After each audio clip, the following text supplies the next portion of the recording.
So there's a genuine evangelicalism that is got legalism, got holiness, is surrounded by denominations, especially outside the diocese, but also inside the diocese, of ritualism and liberalism.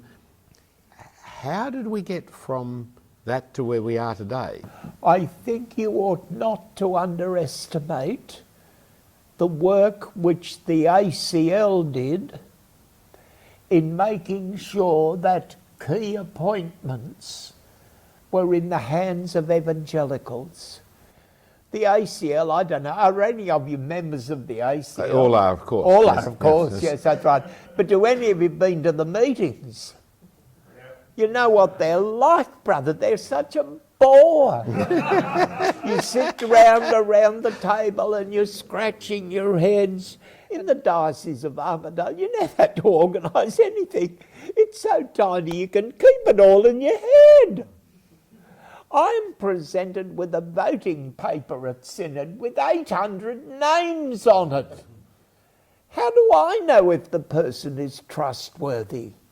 And the ACL said, we will only recommend people who we know are converted, who we believe are trustworthy, and who are regular members of church.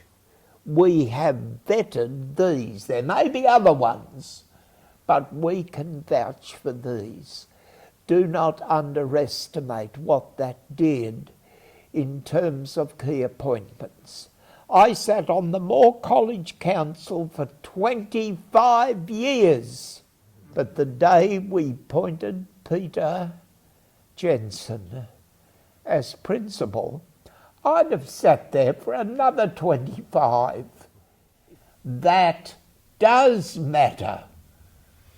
You see, we say, how can we ensure that the men and women who serve there are reliable and true?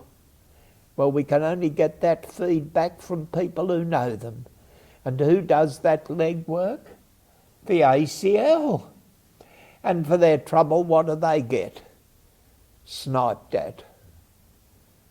Now, they have done us sterling work, in my opinion, and helped the cause.